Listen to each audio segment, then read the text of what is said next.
Muito obrigado, Sr. Presidente, Senhoras e Senhores Deputados, Senhores Membros do Governo. O Governo, em funções, apresenta-nos hoje uma proposta de orçamento retificativo para aplicar 3 mil milhões de euros, ou até 3 mil milhões de euros, dos contribuintes no Banif e no Santander. Para o PSD, note-se, não pode este debate transformar-se num passa-culpas. Não queremos utilizar este debate e este caso, como disse o Sr. Primeiro-Ministro em tempos, como uma arma de arremesso político.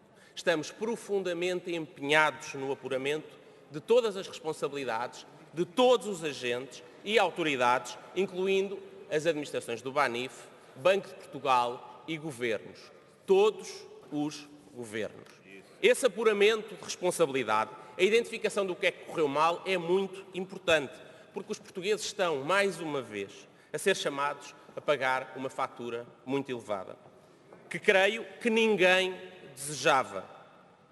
E têm direito de saber o que aconteceu, como é que cada um cumpriu as suas responsabilidades, o que é que correu mal nas regras, nos sistemas de controle e supervisão, na gestão e nas escolhas que cada um fez. Por isso, nós queremos esse apuramento de responsabilidades realizado numa comissão de inquérito que esperamos que possa, como no passado, ser criada e funcionar com as suas regras e o seu objeto definido em consenso pelos grupos parlamentares.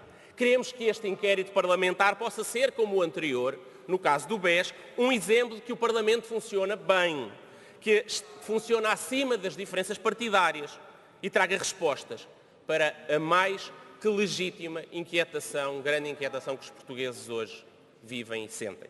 Mas a discussão de hoje não substitui, obviamente, esse apuramento de responsabilidades, evidentemente, mas também a discussão de hoje é sobre esta proposta do Governo de aplicar estes 3 mil milhões de euros de dinheiro dos portugueses no Banif e no Santander.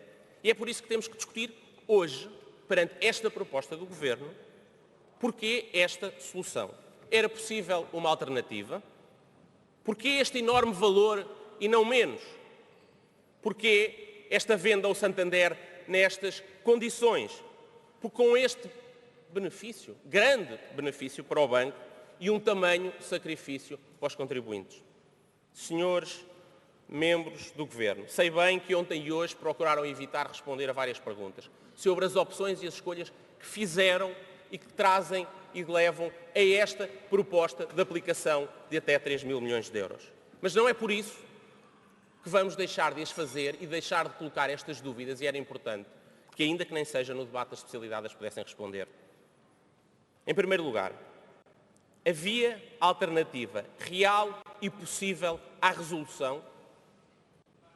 Confirmam ou não que a reestruturação do Banif, apesar de vários planos apresentados, apesar de durante este ano terem sido realizadas reestruturações operacionais, mudança do sistema de informação, apesar disso, a Comissão Europeia recusava qualquer reestruturação por a considerar o banco inviável. Confirmam ou não que a venda voluntária do banco, tentada há 2 anos, com um processo formal lançado no verão, que essa venda voluntária estava condenada a não ser realizada sem ajuda pública? Confirmam ou não que ninguém quis comprar sem ajuda pública e, por isso, o processo de venda voluntária, concluído por Vossas Excelências, não teve resposta favorável e aceitável, porque a Comissão Europeia não aceitava que não fosse uma venda a um banco, a um grande banco, e sem fundos públicos. O Sr. Ministro veio ontem falar de uma outra alternativa possível. Já voltou a falar dela, ou o PS falou dela, a integração na Caixa. Mas deixem-me dizer-lhes, isso é uma não hipótese. Deixem-me chamar-lhe a hipótese de espantalho. É utilizada apenas para distrair. E eu explico porquê. As regras europeias, o Sr. Ministro confirmou, não o permitem. A Comissão Europeia sempre disse que isso não era possível. O seu Secretário de Estado disse, e já lá vamos, o Sr. Secretário de Estado disse mais, que o custo dessa solução era igual ao custo agora aplicado. Mas repare, o Sr. Ministro disse depois, às tantas perante isso, devia ter sido feito com o programa de assistência. Sr. Ministro, Por alguma razão, o Partido Socialista, nessa altura, não o disse. Em primeiro lugar, porque era juntar um buraco a outro buraco e esperar um milagre que não desse um buraco maior.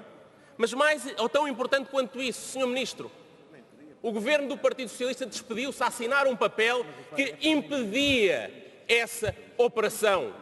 O ponto 2.5 do memorando de entendimento dizia: a Caixa tem que reduzir de tamanho, tem que ser racionalizada, tem que vender as operações não core, ou seja, a Caixa tinha que diminuir, a Caixa não podia aumentar com a integração do Banif. E por isso, isso nunca foi proposta, nem agora, nem antes. E os senhores sabem isso.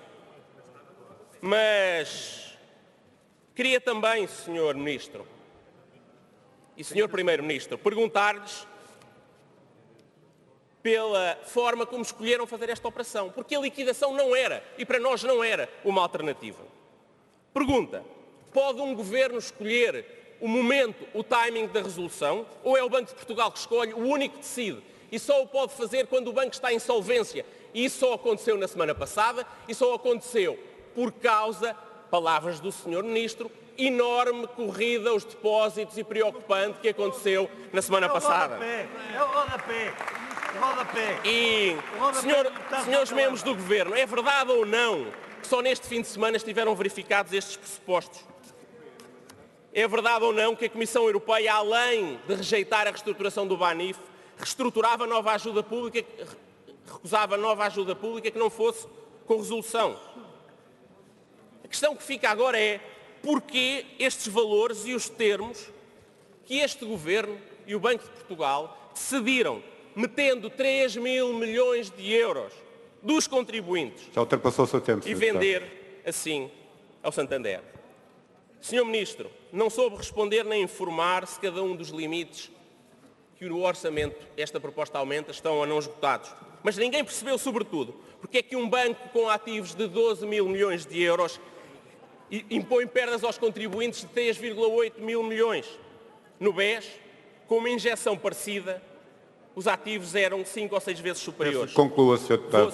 Sr. Presidente, vou já concluir, se não se importar. É preocupante também perceber como é que o seu Concluir Governo... não me importa. Faz favor, Sr. Deputado. Como é que o seu Governo acorda e aceita com a Comissão Europeia perdas de 2/3 dos ativos, quando o mercado apenas dava um desconto de nem 1/3 seria? Que negociação foi esta de um Governo, de um Primeiro-Ministro, que Sr. dizia Deputado, que tem mesmo batia que o pé à concluir, Europa porque e aceitam foi uma dito perda? desde o princípio que haveria uma enorme rigidez nesta fase. Faz favor. Vou terminar. Mais 2 pontos, Sr. Presidente, dizendo: esta negociação correu mal, mas também correu mal a negociação com o Santander, que não garante trabalhadores, Concluir, não garante Sr. balcões, Deputado. paga apenas 150 milhões de euros por ativos. Muito obrigado, Sr. Deputado. Tenho que Vou concluir. terminar. Por último, Sr. Ministro, não Tenho estamos que concluir, satisfeitos... Sr. Deputado. Vou terminar. Não estamos satisfeitos com as respostas que deu sobre a distribuição do Obrigado. esforço. Muito obrigado, Sr. E o Deputado. facto da banca não ter sido chamada e dos credores não terem sido chamados e ficar tudo no obrigado, Sr. contribuinte, Deputado. Tenho que quando concluir. nós decidimos que ficava na banca ao esforço e não nos contribuintes. Foi desde o princípio.